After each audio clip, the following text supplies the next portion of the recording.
A new baby's an exciting addition to the family. But there are problems, too. He's always asleep. When's he ever going to be any fun? All he ever does is eat and sleep. Yes, eat and sleep. And that's just about all you did, too, when you were a baby. You had to depend on your mother for all the things that you needed. She had to feed you, to bathe you, to put you down to sleep. As you grow older, you learn to do more and more things for yourself. Some of these things you do so often that they become habits. Everybody has habits. Dad likes to read his newspaper every evening in this same chair. It's one of his habits. Habits are things you do naturally without having to think about them. Martha first had to think each step when she tied a bow knot. Now she can do it easily and quickly.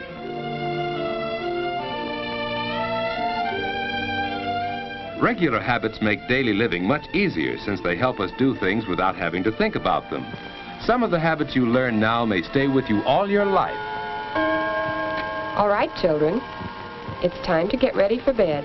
I'm almost through with this chapter, Mother. It's time for bed, Susie. You go right to sleep now. Getting ready for bed at a regular time is one of the most important habits you can learn. A quiet hour or two before bedtime is part of this habit. It makes you feel relaxed and sleepy, ready for bed.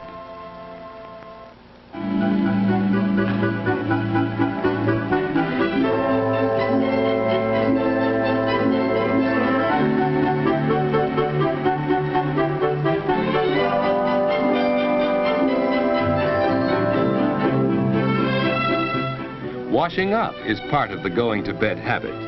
Any regular routine before bedtime helps you feel sleepy. Hanging up your clothes can be part of this routine. They'll air out overnight and be neat for tomorrow.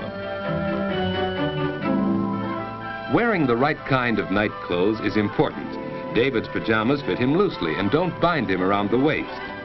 David likes to open his window when it isn't too cold for fresh air, but he's careful not to sleep in a draft. Of course, Martha has her own habits. Instead of opening her window, she gets fresh air by opening her door a bit. Good night, David.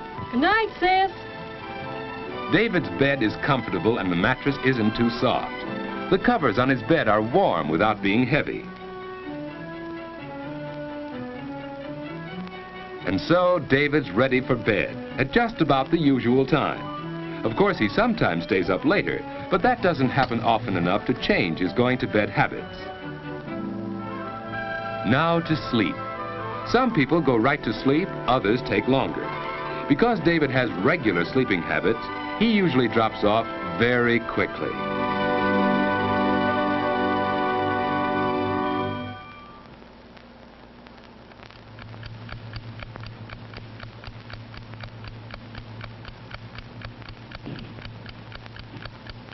David has probably never stopped to think what a wonderful thing sleep is. In sleep, the muscles of the body are relaxed. It's the most perfect way to relax that we have. Our breathing is slower and deeper when we sleep. The body's temperature is lower. Even the heart beats more slowly. The whole body is resting. To rest all our muscles, we turn in our sleep. Some people turn often, others not so often, but we all do it. It's a normal part of sound, healthy sleep. Dreams are normal too. Often they're suggested by things around us while we sleep.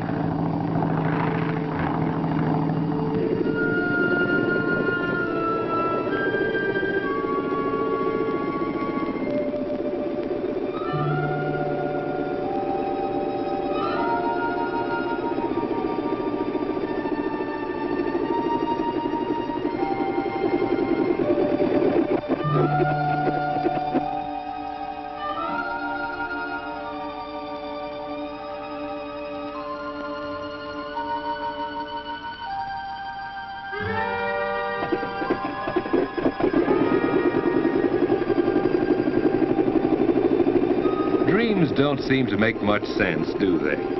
That's because the brain is resting along with the body, so it's less alert when you sleep.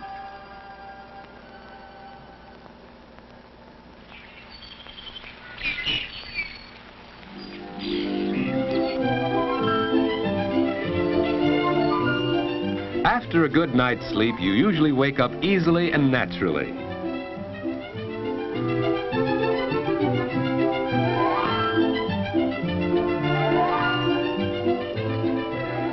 The alarm hasn't rung yet. David finds that he usually wakes up before it goes off. Of course, it takes him a little while to get fully awake.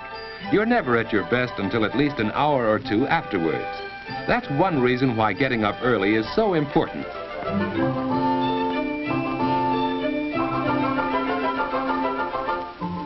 There's plenty of time for breakfast, too. Breakfast is an important meal that shouldn't be missed. If you usually go to bed early enough, you usually wake up early, too. You can start the day in a pleasant, unhurried way. It's more fun for you that way, and more fun for the rest of the family, too. David and Martha enjoy their mornings, and that helps them enjoy the whole day.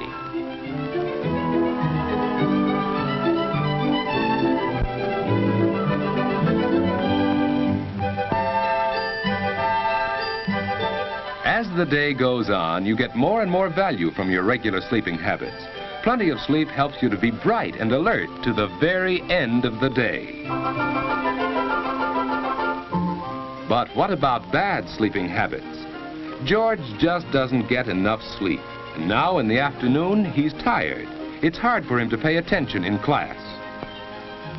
When the teacher calls on him, George just can't seem to remember things that he really ought to know.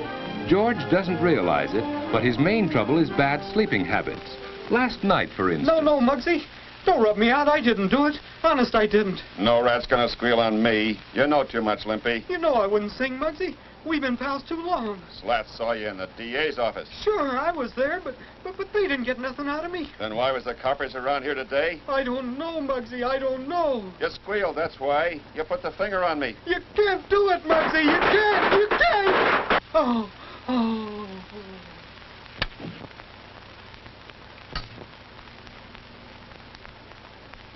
Yes, George has bad sleeping habits. And even when he finally does get into bed, he finds it hard to go to sleep. That's because he hasn't formed the habit of going to sleep at a regular time each night.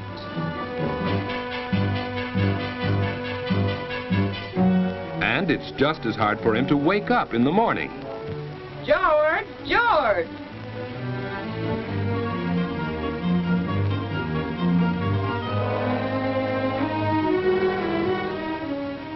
Get up, George. He's still tired because he hasn't had enough sleep.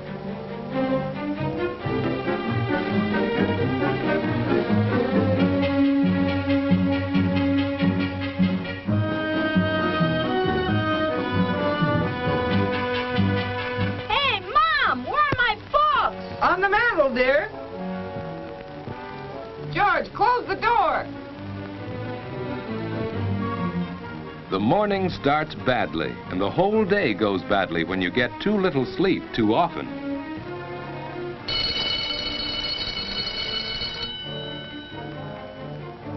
And even after class is over, you keep on paying the penalty for bad sleeping habits. You don't have much fun when you're tired and low in energy. Lack of sleep makes it hard for you to do your best. You just can't seem to get into the game and have fun the way the other fellows do.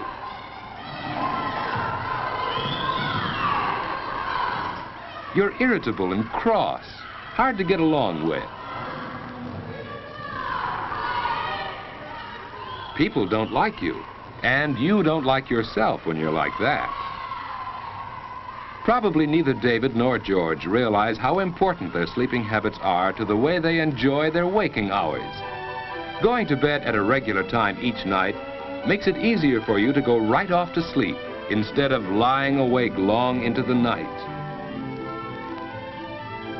You wake up easily and naturally without having to be dragged out of bed. And most important, your day starts right and stays right. Both David and Martha have learned that good sleeping habits help you get the most out of everyday living.